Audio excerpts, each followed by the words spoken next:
ನಡಿಬಾರ್ದು ಒಂದು ಘಟನೆ ನಡೆದೋಗಿರೋ ಪರಿಣಾಮ ಪ್ರತಿಫಲ ಇದು.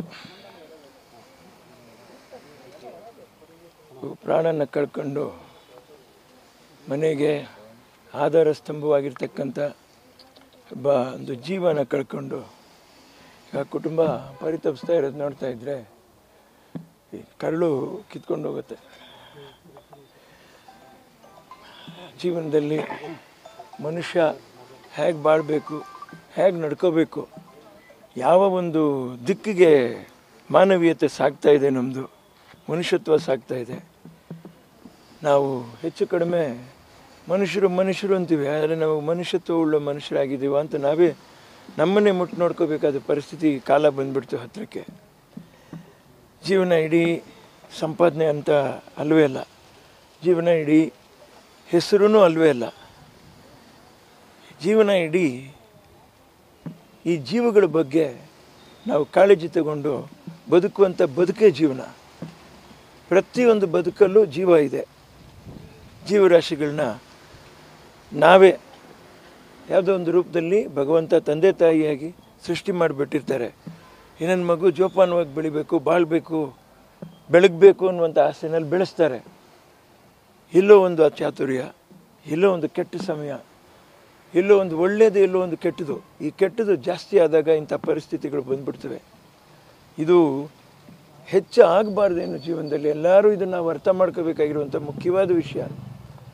ಹೆಚ್ಚು ಆಗದಿರ ನಾವು ಸಮಾಜದಲ್ಲಿ ಮತ್ತೊಂದು ಸರಿ ನಾನು ಏನು ಇಷ್ಟಪಡ್ತಾ ಇದ್ದೀನಿ, ನಾವು ಕಲಾವಿದರಾಗಲಿ, ಅದರಲ್ಲಿ ಕಲಾವಿದರು ನಮ್ಮನ್ನು ನೋಡಿ ಜನ ಅನುಸರಣೆ ಮಾಡ್ತಾರೆ, ನಮ್ಮನ್ನು ನೋಡಿ ಇದೇ ರೀತಿ ನಾವು ನಡ್ಕೋಬೇಕು ಅಂತಂತ ಹೇಳ್ತಾರೆ. ಈಗ ನಾವು ತಪ್ಪು ಮಾಡಿದ್ರೆ ತಪ್ಪೇ ಸರಿನಾ ಅಂತಂತ ಭಾವನೆ ಬಂದುಬಿಟ್ರೆ ಜನಗಳಿಗೆ ಅದು ಭಾರಿ ಆಘಾತಕಾರಿ ಅದು ವಿಷಯ.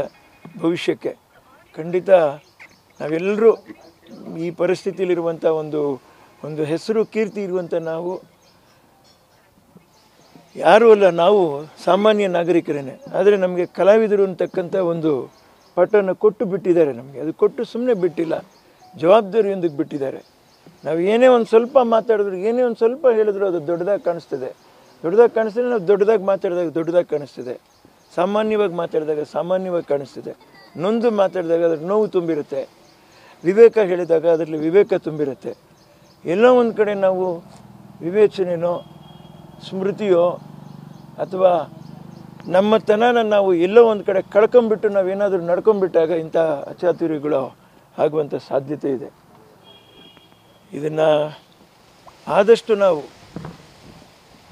ನಾವು ಸಮಾಜದಲ್ಲಿದ್ದೀವಿ, ಜನಗಳ ಮಧ್ಯೆ ಇದ್ದೀವಿ ಅಂತ ನಾವು ಅಂದ್ಕೊಂಡು ಎಷ್ಟೇ ನಮ್ಮಲ್ಲಿ ಏನೇ ಇದ್ದರೂ ಕೂಡ ಇದನ್ನೆಲ್ಲನೂ ನಾವು ಕಡಿವಾಣ ಹಾಕಿ ಇಟ್ಕೊಂಡ್ಬಿಟ್ಟು ಜನಗಳ ಮಧ್ಯೆ ಹೇಗೆ ನಡ್ಕೋಬೇಕು, ಹೇಗೆ ಬಾಳಬೇಕು, ಇದನ್ನು ನಾನೇನು ಹೇಳುವಂಥ ಅವಶ್ಯಕತೆ ಖಂಡಿತ ಬರೋದೇ ಇಲ್ಲ. ಯಾಕಂದರೆ ಹಿಂದಿನ ತಲೆಮಾರಿನ ಶ್ರೇಷ್ಠ ಕಲಾವಿದರು, ಹಿರಿಯರು, ಅನೇಕ ಜನ ಸ್ವಾತಂತ್ರ್ಯ ಹೋರಾಟಗಾರರು ನಾವೆಲ್ಲ ಚೆನ್ನಾಗಿ ಬಾಳಬೇಕು, ಬದುಕಬೇಕು, ತಲೆ ಎತ್ತು ಬಾಳಬೇಕು, ವಿಶ್ವದಲ್ಲಿ ನಾವು ಒಂದು ವ್ಯಕ್ತಿತ್ವ ಹೊಂದಬೇಕು, ನಮ್ಮನ್ನು ನೋಡಿ ವಿಶ್ವದಾದ್ಯಂತ ಕಲಿಬೇಕು ಅನ್ನುವಂಥ ಆ ಒಂದು ದಿಟ್ಟಲ್ಲಿ ನಮಗೆಲ್ಲ ಸ್ವಾತಂತ್ರ್ಯ ತಕ್ಕೊಟ್ರು. ತಾನು ಊಟ ಮಾಡಲಿಲ್ಲ ಅಂದರು, ತನಗೆ ಬದುಕಕ್ಕೆ ಜಾಗ ಇಲ್ಲ ಅಂದರು, ಬಾಳಕ್ಕೆ ಜಾಗ ಇಲ್ಲ ಅಂದರು, ಮುಂದಿನ ತಲೆಗಳು ಚೆನ್ನಾಗಿ ಬಾಳಲಿ ಅಂತಂದು. ಆದರೆ ಮುಂದಿನ ತಲೆಗಳು ಹೀಗಾಗುವಂಥ ಪರಿಸ್ಥಿತಿ ಆಗಬಾರ್ದು.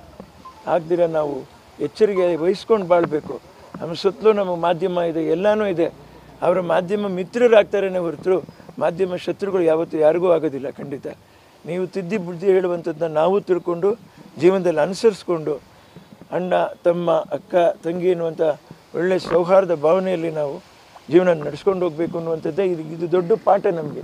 ಮತ್ತೆ ಇಂಥ ಪಾಠಗಳು ಆಗೋದು ಬೇಡ ಜೀವನದಲ್ಲಿ ಅಂತ ನಾನು ಭಗವಂತನ ಕೈ ಬೇಡಿ ಮುಕ್ಕೋತಾ ಇದ್ದೀನಿ ನಾನು.